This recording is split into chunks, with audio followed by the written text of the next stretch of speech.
బంజారాహిల్స్ పెద్దమ్మ గుడి తెలంగాణ రాష్ట్రంలో కాంగ్రెస్ పార్టీ అధికారంలోకి వచ్చిన తర్వాత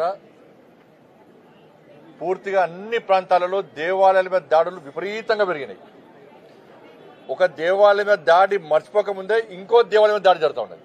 ఎవరికి అడ్డురాని ప్రజలందరూ ఆరాధ్య దైవంగా భావించి ప్రతి సంవత్సరం బోనాల పండుగ నిర్వహించుకునేటువంటి బంజారాహిల్స్ పెద్దమ్మ గుడిని కూల్చాల్సిన అవసరం ఏమొచ్చింది? ప్రభుత్వానికి అధికారులకు భయం లేదు.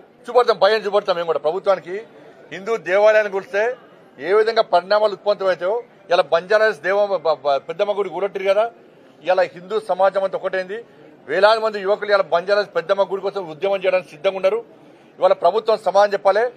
ఎవరైతే గుడిని కూల్చారో ఫస్ట్ అధికారి సస్పెండ్ చేయండి. ఫస్ట్ ఆ అధికారిని సస్పెండ్ చేస్తేనే మేము ఆలోచిస్తాం. అరే ఇదేం ఇంకా వేరే మతాలకు సంబంధించి కూర్చో దమ్ము మీకుందా? రోడ్డుకు అడ్డంగా ఈ తెలంగాణ రాష్ట్రంలో ఎన్ని దేవాలయాలు ఉన్నాయి, ఎన్ని మసీదులు ఉన్నాయి, ఎన్ని చర్చిలు ఉన్నాయి? మేము ఇతర మతస్థులు కూర్చోమని అంటలేము. అరే హిందూ దేవాలయాలే ప్రాణ కోసం ఎందుకు కూర్చున్నారు? ఇవాళ ఓలికి బోనాల పండుగను పవిత్రంగా జరుపుకుంటున్నారు. భాగ్యనగరం పండుగ వాతావరణం ఉంది. ఈ పరిస్థితిలో కావాలని కుట్రలు చేసి వాళ్ళ పెద్దమ్మ గుడిని కూల్చడము ఇది ఎంతవరకు కరెక్ట్? అంటే జూబ్లీస్ ఎలక్షన్స్ ఉన్నాయి. ఇప్పటికే కాంగ్రెస్ వాళ్ళు అంటున్నారు అలా ముస్లింస్ 22% ఉన్నారు, 30% ఉన్నారు. కాబట్టి వాళ్ళ ఓట్లు రావాలంటే పెద్దమ్మ గుడిని కూల్చాలి. మీరు గుర్తుంచుకోండి బిడ్డ, జూబ్లీస్ లో హిందువులందరూ ఓటు బ్యాంక్ మారుతారు.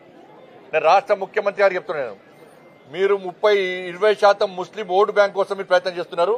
ఆ కుట్రలో భాగమే, రాష్ట్ర ప్రభుత్వ కుట్రలో భాగమే ఇలా బంజారాహిల్స్ పెద్దమ్మ గుడిని కూల్చిరు. వాళ్ళ కేవలం జూబ్లీస్ లో ఒక వర్గం ఓట్ల కోసం, ఆ వర్గం ఓట్ల ద్వారా గెలవడానికే వాళ్ళ పెద్దమ్మ గుడి కూల్చారు. ఎంత ధైర్యం ఉండాలి మీకు, ఎంత దమ్ము ఉండాలి మీకు పెద్దమ్మ గుడి కూల్చడానికి? ఎస్, మేం చేస్తాం. ఇవాళ 80% ఉన్న హిందువుల ఓటు బ్యాంక్ మారుస్తాం. మేము ఈ పెద్దమ్మ గుడి సాక్షి చెప్తున్నాం. మేము 80% ఉన్న హిందువుల ఓటు బ్యాంక్ మారుస్తాం. కాంగ్రెస్ పార్టీ పెద్దమ్మ గుడికి కూల్స్తే ఏ విధంగా గుణపాఠం హిందూ సమాజం చేస్తుందో ఇవాళ చూపడానికి హిందూ సమాజం సిద్ధంగా ఉంది. ఖబర్దార్, నేను రాష్ట్ర ప్రభుత్వం హెచ్చరిస్తున్నాను. నేను ఇది మంచి పద్ధతి కాదు.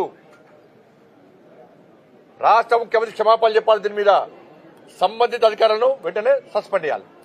ఇది జరగకుండా మాత్రం మిమ్మల్ని క్షమించము. అసలైన తొలి వెలుగు. ఫాలో వాట్సాప్ @తొలి వెలుగు official.